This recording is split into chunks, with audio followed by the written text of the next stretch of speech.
आऊज़ुबिल्लाहि मिनश्शैतानिर्रजीम बिस्मिल्लाहिर्रहमानिर्रहीम। बारान रहमत। आज न्यूज़ की सहरी ट्रांसमिशन में मैं हूँ आपका मेज़बान सैयद शहरियार आसिम। मेरे साथ मौजूद है मानूर खालिद। अस्सलाम वालेकुम मानूर, कैसी हैं आप? वालेकुम अस्सलाम, मैं ठीक हूँ, आप बताइए। मैं बिल्कुल ठीक हूँ। आज हम चौथी सहरी की नशिस्त में मौजूद हैं और हमारा आज का मौजू है हुकूकुल इबाद। अल्लाह ताला फरमाते हैं कि मैं अपने हकूक यानी हकूक अल्लाह तो माफ़ कर दूंगा, लेकिन हकूकुल इबाद की कोई माफ़ी नहीं।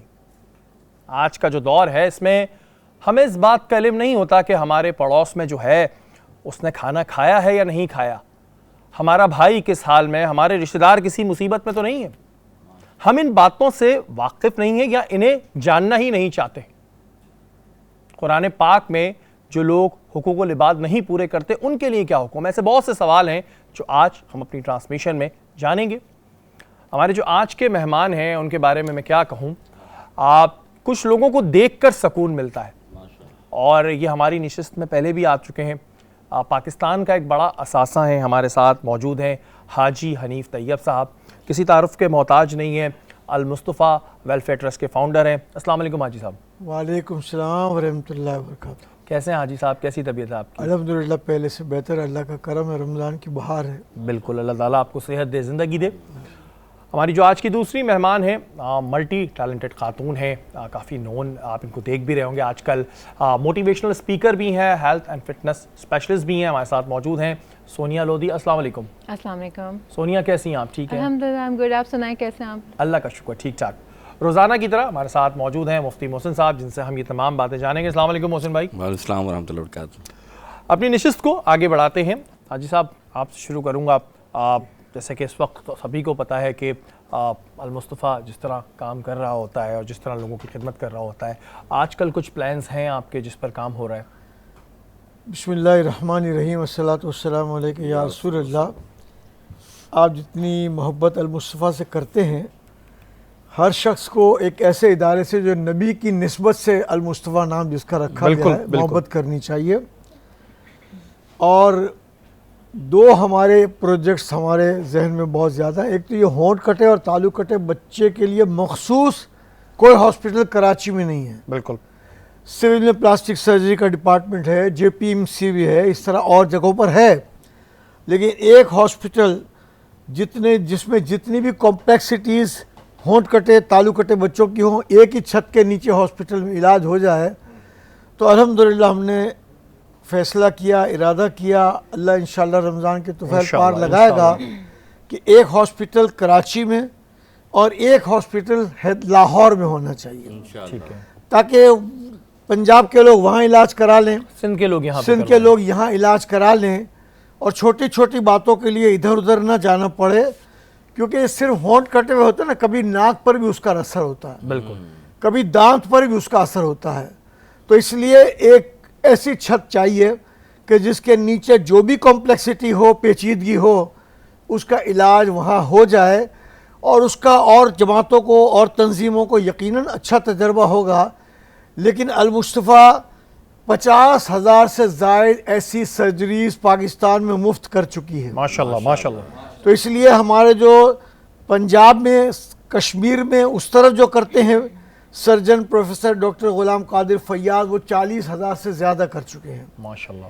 सिंध में जो करते हैं, कभी कभी बलूचिस्तान भी उन्हें जाना होता है, surgeon professor doctor Mohammad Ashraf Ginatra करते हैं।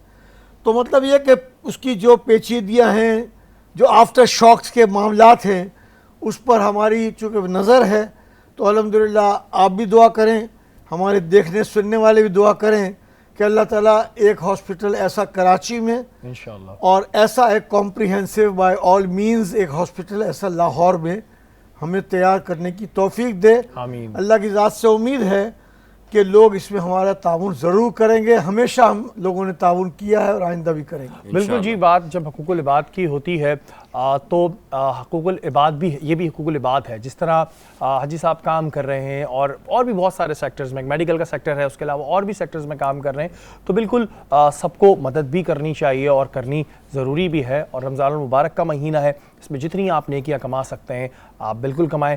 सोनिया, आपकी जानिब आऊँगा। रमज़ानों में फ़िटनेस पे हम पहले बात कर लेते हैं। फिटनेस के बड़े इशू आते हैं लोगों को। कुछ लोग कहते हैं कि जी रमज़ानों में हम वेट गेन कर लेते हैं, कुछ लोगों के कुछ इश्यूज आते हैं, तो रमज़ानों में किस तरह अपने आप को फिट रख सकते हैं? देखिए, मैं सभी को ये बात कहती हूँ कि अपने फिटनेस गोल्स बनाइए, चाहे वो रमज़ान हो या कुछ हो। एक हेल्दी लाइफस्टाइल होता है जो कि अनफॉर्चुनेटली हमारे यहाँ बिल्कुल हम अपने आप को फॉर ग्रांटेड लिए हुए। वो हेल्दी लाइफस्टाइल ना रमज़ान में हो पाता है और ना वैसे हो सकता है।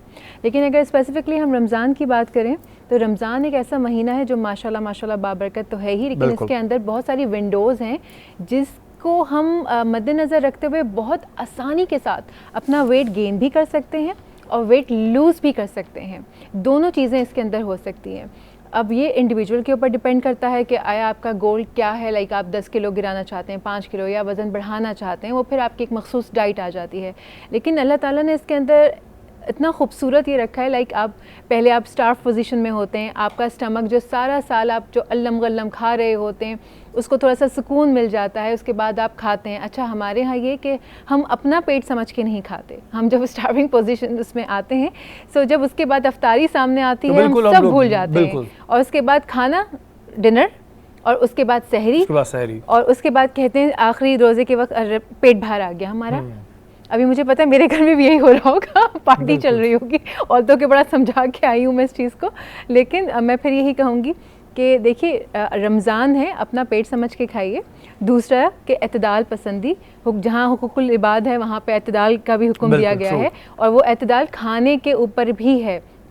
लाइक अगर आपको जितनी भूख है उतना खाइए। मतलब मैंने रमज़ान में स्पेशली ये देखा है कि लोग ज़्यादा खाते हैं कि रोज़ा रखना है तो एनर्जी चाहिए मतलब हमें। सहरी में वो होता है कि जितना इंटेक कर सकते हैं एग्जैक्टली, आप कोई ऊँट थोड़ी है कि आप भर लें अपने अंदर और उसके बाद सेव कर लें, उसके बाद वो एनर्जी आप रखेंगे। वो एनर्जी ला मोहल्ला आगे जाके फैट्स में कन्वर्ट हो जाती है, तो एनर्जी भी उतनी ही चाहिए हमें। हम रमज़ान में देखें हुकूमत की तरफ से भी हमारे टाइमिंग्स जो हैं वो श्रिंक कर दिए जाते हैं, जो हमारे वर्किंग आवर्स हैं वो थोड़े हो जाते हैं। सो आपके पास उतना वो है ही नहीं काम, तो जब काम भी इतना नहीं है, इतनी एक्टिविटी भी नहीं है, तो जाहिर सी बात है इतनी कैलोरीज़ का इंटेक भी नहीं है। बिल्कुल जी, जो सोनिया ने बात की इस बारे में ज़रूर आप लोग सोचें कि हम भी ये देखते हैं कि जब सहरी का टाइम होता है तो जल्दी जल्दी खा रहे होते हैं, जल्दी जल्दी खा रहे होते हैं, और एंड में पानी भी बहुत सारा पी लेते हैं और सब समझते हैं पता नहीं कहाँ सेव हो जाएगा। और सबसे बड़ी बात, अपने पेट को अपना समझें।